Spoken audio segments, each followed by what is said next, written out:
All right, hello everybody, and welcome to our coverage of the second episode of Season 2 of the Legends of Chima TV series, A Tangled Web. There's no Kahi this week, it is just me, Messnak, and LJ, and yes. boy, oh boy, Kahi is gonna hear it. Yep. But So, not really. this this is going to be a very, very positive coverage because for the second week in a row, we have been pleasantly surprised by Legends of Chima Season 2. After giving the first season such a bad rap, I think they've delivered another pretty good episode.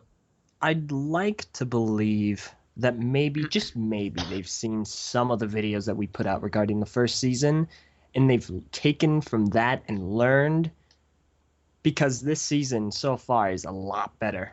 Yeah. So let's see where to begin. Well, basically, it's just following along the same plot line as has been expected, except this episode we actually get to see them kick things into high gear and actually get some legend beasts saved, which was interesting to see how they would go about doing that. And that is pretty much the main goal of the episode. Now, as was predicted last week, there is a subplot involving the other people of Chima, but we'll get to that later. So the two legend beasts which they go and save are the Rhino and the Gorilla, one of which doesn't actually exist as a set for some reason. Uh, there is no Rhino, Raven, or Bear legend beast. Yet, I presume all of those will show up in this season, so that's a bit odd. And the ways in which they save these legend beasts are very, very creative. What did you say? Yeah. How do we want to go about this Hmm. recapping the episode? Just real quick, I can do it. Yeah, why not? Go ahead. All right. I'll put your own spin on things. Okay, long story short, our gang of crazy adventurers find out that two of the beasts, the rhino and the gorilla, are captured. They find a little pit that they're in, and lo and behold, they are captured by the spiders. The rhino legend beast just so happens to be in a little pit, like a cage, and the spiders constantly having to re-web the gorilla. Meanwhile, over at the lion's base, they are trying to protect Mount Kavora from all the bats and the spiders, of which are stealing the chi and harvesting it. Antics ensue. The crocodiles get all the chi after the lions shoot them from the sky. More Yep. antics with the gang trying to free the legend beasts.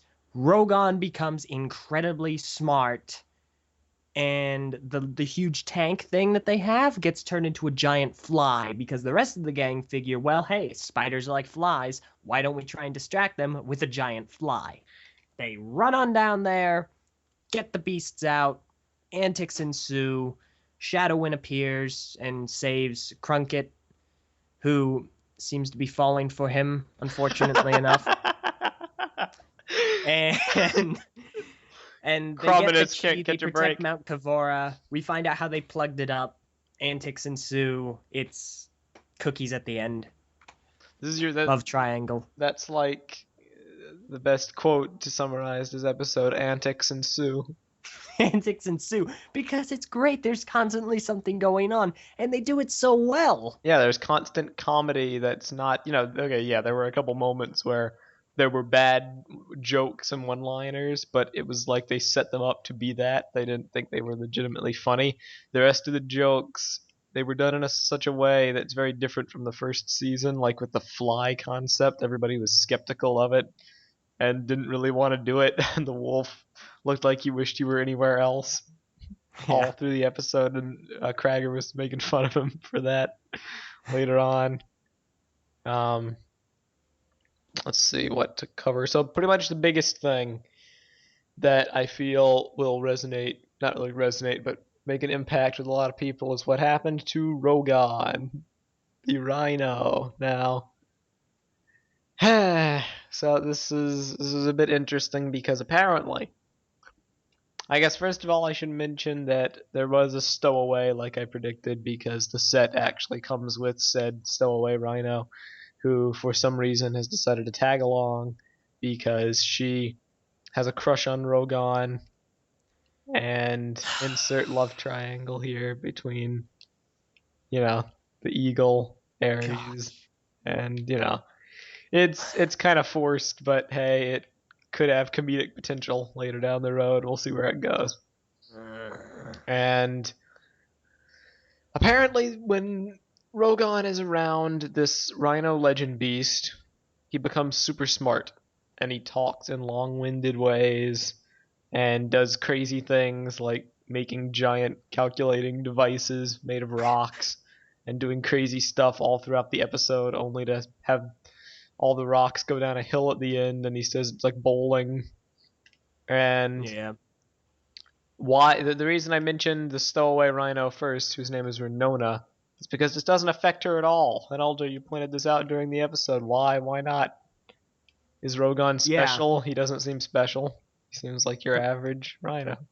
I swear they're gonna turn it into this. Well, it's only the male Oh rhinos. no! Oh no! The And controversy. I swear, if they start doing that, because she's unaffected, she's smart from the start, and she's smart when she's away from the legend beast. So if it's gonna be the males are dumb unless they're near the original legend beast, which means that they're smart. Then they do that. Oh, the the hilarity that will ensue amongst many message boards everywhere. Yep. It'll be a spectacle to behold. But whatever. It was interesting at first. I was a little skeptical, but it grew on me as the episode went on. As far as humor, the only thing I have to say is they started to overuse it a bit near the end. Mhm. It's not like the quality of the jokes went down, but like every couple seconds he would say something long-winded, and people would be like, "What?" And it was the same Yeah. execution, and it got a bit old. That and a slight minor plot hole. Not really a plot hole, just like a continuity error. Is that the calculating device that Rogan made? Ares was kind of confused as to what it was, which makes no sense because the Ravens have a small, compact version of that they used in the first season to calculate the costs and how they should rip people off. So Yeah. obviously that's in the universe. So why Eris was completely unbeknownst to what it was is beyond me. Maybe it was like secret Raven tech. Yeah, considering that one episode, Yeah. probably. But it seems like the whole land of Chima is very advanced and very smart for them to not know what a calculator or an abacus is. There's a little. I mean, they have blasters and ray guns and tanks and jets and all sorts of crazy stuff. So I don't know what's up with that, but it was funny. I mean, another thing, I'm not sure if I heard it properly, but I could swear I did. There was a comment that Warriors made about the fly, and he called it a big fig. Now, for those that don't know, big fig is the community term that many people use for larger than normal Lego minifigures like the Hulk or like goblins and Castle, I think. Not goblins, trolls had one. And now like the Green Goblin from Superheroes has one. And it would make sense for that to be a fly big fig. And I thought that was a neat reference if that's what it was. Yeah. Let's see. And then, they free the gorilla by doing what did they? Oh yeah, that was the fly. They free the gorilla. Then the rhino gets freed. They antics ensue, to quote LJ. And what else was there? It was just good overall. Yeah. Flowed. The comedic timing was really good, and but I swear there are just two things I hope they don't. Three. No, just two things I hope they don't do. One, triangle between Ares and the new gorilla who's in Riona or Ona, and whatever his name is. And then Crunkit, Shadowin, and the other Crocodile King whose name I forget. You can't catch a break. He's held captive, and now this. Yeah, I swear. Just don't do that, Lego. Don't go there. They'll probably do it. You know they I will. know. It's sad. But everything else was good. I felt very invested with this episode. I was very intrigued. The combat was very good. The camera work picked up nicely. Very impressed. I love that fight scene with the gorilla Yeah. and and whatnot. One funny thing, the spiders were hilarious, especially the queen. The queen spider was like obsessed with her look, her beauty. Yes. And and there's that one scene where the fly tank had just come in and they're going bzzz, hanging out of the door, and the queen's looking, why look, a giant fly. And like her assistant's going, well, why is it just sitting there? It's not flying. Well, maybe it's paralyzed by my beauty. Well, if I wasn't paralyzed by your beauty, I'd go get it. That was Yeah, that was undoubtedly probably the funniest part for me. how she was defeated was brutal. Yeah, It was to the face. it was a end of 2010 Makuta Pterodax defeat scenario. It's funny. Yeah. So, all in all, enjoyable episode. Really enjoyable. Yeah.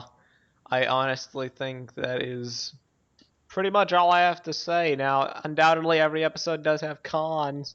One of which I already mentioned, IMO, is the handling of the Rhino bit near the end, but I can understand they were trying to milk it for all it's worth because it's probably not going to be in every episode. Mm-hmm.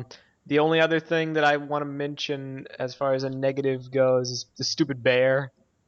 I don't want to repeat this endlessly every episode because people watching will probably get sick of it. Like, yeah, the bear is a problem, we know, but I just gotta mention it. I can't not mention it. In this episode, he has one line of dialogue, two, I guess, technically, and his only contribution to the team effort is he goes and gets honey, and they stick stuff together for the fly contraption. He's a poser. He shouldn't be here. Yeah. Another thing I would have to mention I didn't like was Stinkin' Crueler is making her reappearance. I thought it was somewhat funny how her mother was just so exasperated with her. Yeah, I guess, but I think they're grasping at straws majorly with that one. It's like, yes, we must tell the lions that. Yeah, she's so over exaggerated as a I'm villain. still evil. Yeah. When the entire land is at stake, I'm still out to get everybody. Yeah, I feel like there's some mental issues she has. Probably. Man, that just gave me a great idea. We got to start a series, Chima Autopsy, taking Chima apart piece by piece. All the mental disorders that every single character has. I am sure that there's a lot of them. When you think about it, characters in Chima are messed up. Yeah. It's either stupidity or intelligence or evilness for no apparent reason. Like, seriously, okay, let's just think about this. Obviously, the show is just saying she's evil for the sake of being evil. But there's no way she thinks that the crocodiles by themselves could possibly win unless she is crazy. So she's basically just suicidal. She just wants everyone to die. Yep, pretty much. Okay, well, enough ranting. That is Chima episode 2, A Tangled Web. Overall, it was very good. I hope this quality standard continues because Ninjago is back. I feel like I shouldn't be saying Ninjago is back when it just came back a while ago, but because of their release schedule, we didn't know a definitive release date, April 16th. So we will be able to directly compare, for the first time, how Chima has done in its season 2 to Ninjago in its season 4, whatever the heck it's on by now. Season 3, 4, whatever. Yep, I'm excited. Yep, it will certainly be interesting.